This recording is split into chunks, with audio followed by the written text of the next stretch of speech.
Okay, we already discussed the Raman effect in the previous video, and we found that there is a shift in wavelength, shift in frequency. Once light passes through a liquid, and the shift is nu naught minus nu prime, which is equal to the frequency of incident light minus the frequency of scattered light.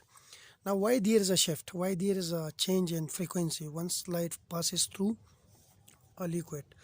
There are two theories. They try to explain this shift. One is called classical theory of Raman effect, and the other one is called quantum mechanical theory. In this video, we totally focus on this classical theory of Raman effect. First, I will discuss the background. Once electric field is applied to a material, a dielectric material. Suppose we have a dielectric material. I will consider only 4 molecules. Okay, we have 4 molecules. So the positive and negative charges of this molecule coincide with each other. So they are non-polar molecules. Now, once we place this dielectric material between two capacitor plates, and the capacitors are connected to an external battery. So here we have positive, and here we have the negative terminal. On this plate we have positive charges, on this plate we have negative charges. If we place this material inside this between these two capacitor plates, then what will happen? The positive and negative charges got separated from each other, and we have a net dipole moment. And we know that the dipole moment is proportional to the electric field. Or we can write it as P is equal to alpha E, the dipole moment. It's a directional quantity, okay? So I will put the arrow sign here, where alpha is called the polarizability.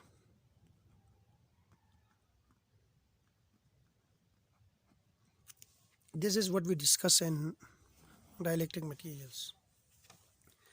Now we know that once light enter a medium, it's travel in the form of electromagnetic waves.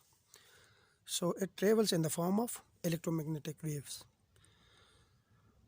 By electromagnetic waves, I mean is there are both electric and magnetic field.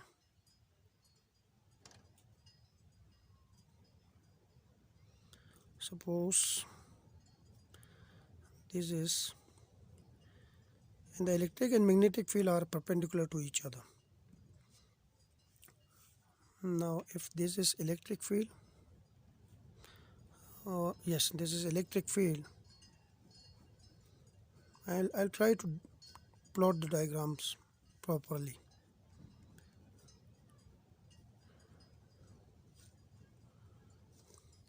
Then there is also a magnetic field which is perpendicular to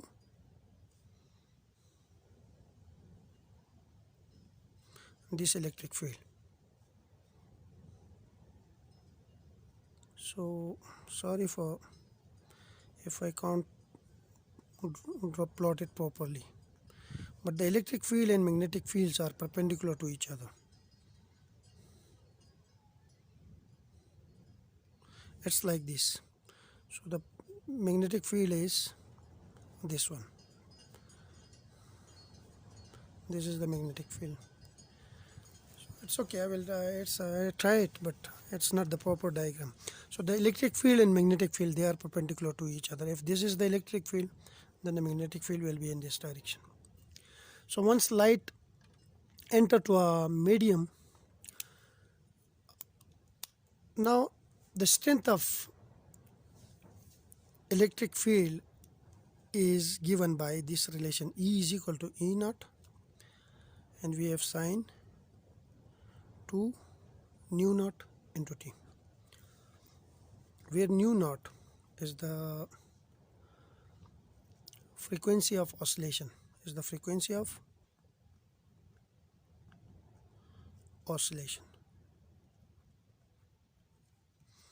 As we know that electric field behave like a sinusoidal wave, that's why there is a sine function in this electric field.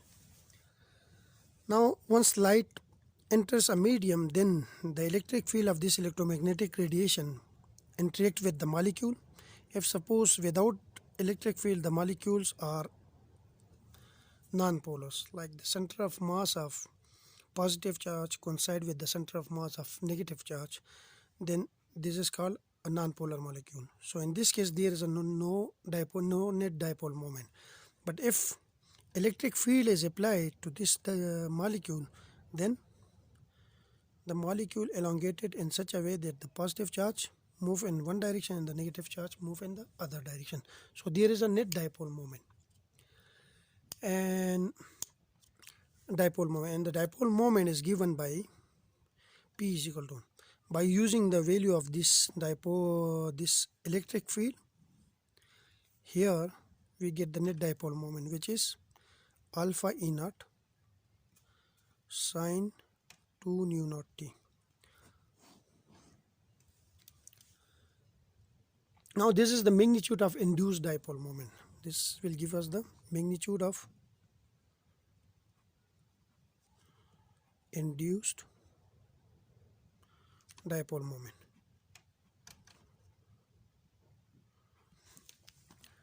This is because of this electric field of this electromagnetic radiation, they interact with these molecules. The molecule got polarized and we have a net dipole moment here because there is a separation d, and we have the net dipole moment as d times q.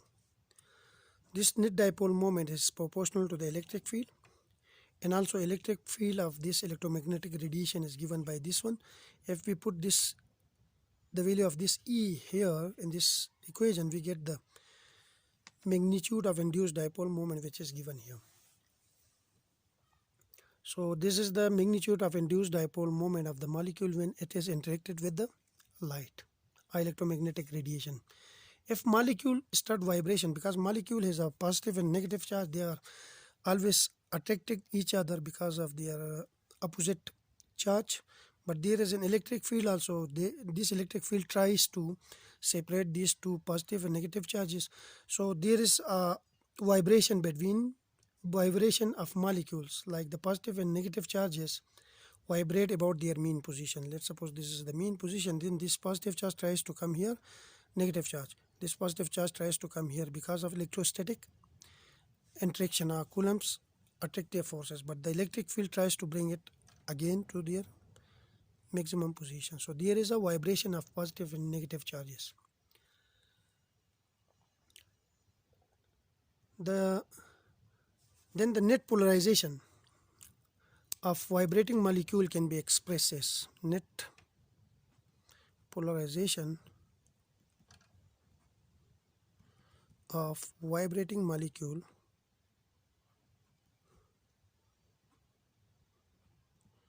is given by, the net polarization is given by this relation. Alpha is equal to alpha naught plus beta sine 2 nu vibration into T, where alpha naught is called the equilibrium polarizability. Alpha naught is the equilibrium polarizability,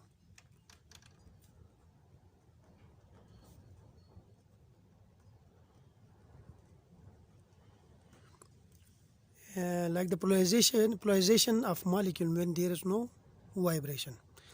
Beta is the rate of change of polarizability. Rate of change of polarizability.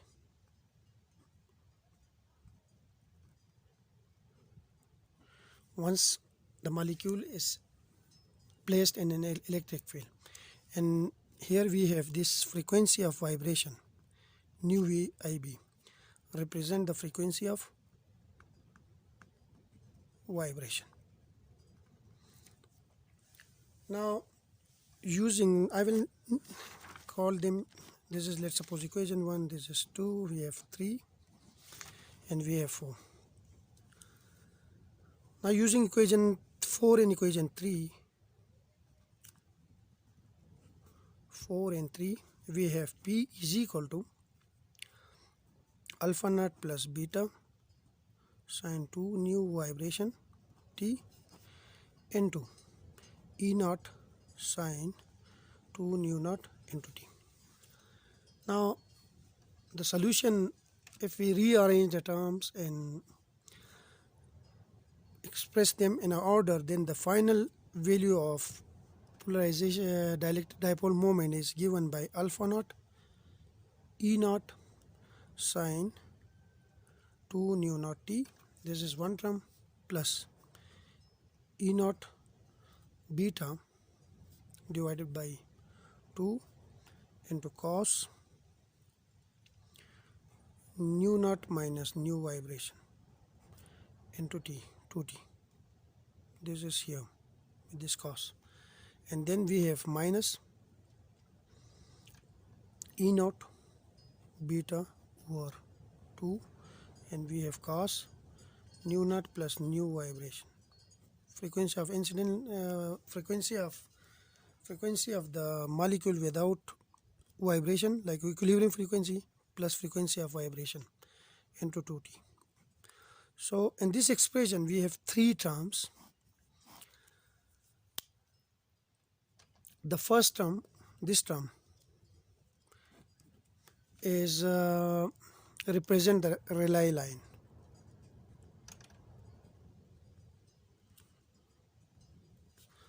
The second term, this term, represent the Stokes line,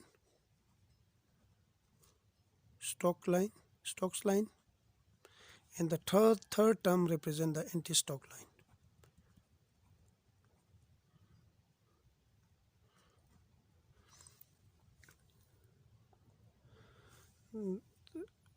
I will explain it here why it's represent the Stokes line, because in the first term we have frequency nu naught, and we know that there is no other frequency, so it means that nu naught will be equal to nu prime. The frequency of incident light will be equal to the frequency of scattering light, because there is no other frequency here. So it means that this is Rayleigh line.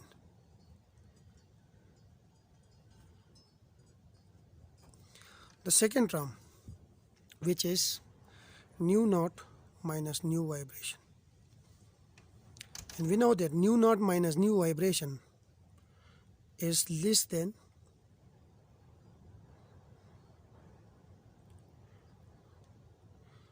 nu naught minus nu vibration is less than nu naught, or nu naught is greater than nu naught minus nu vibration, because from nu naught we subtract this one, so it means that this term is less than this one. And once we have this condition, and this is, I call it nu prime. If nu naught is greater than nu prime, then we have Stokes line. And the third one is nu naught plus nu vibration, and this is greater than nu naught plus nu vibration is greater than nu naught, and this is Stokes line, anti-Stokes line.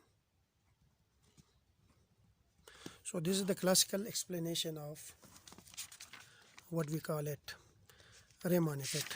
But there are some limitation of classical theory.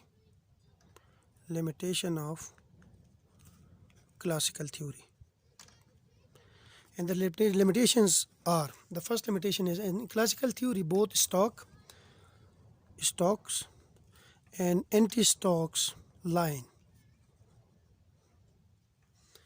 lines arise from the same molecule, okay?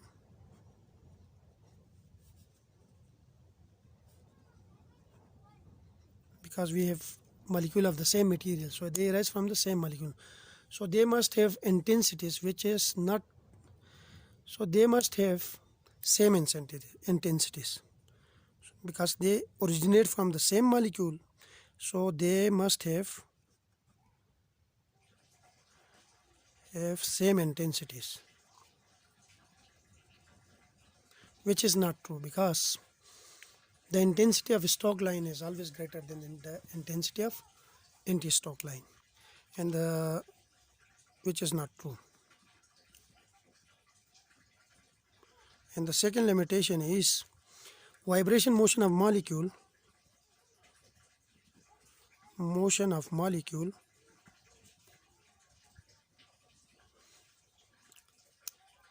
is essential to the mechanism of Raman scattering, but at ordinary temperature vibration states are very few. So this is another limitation of classical theory. Thank you.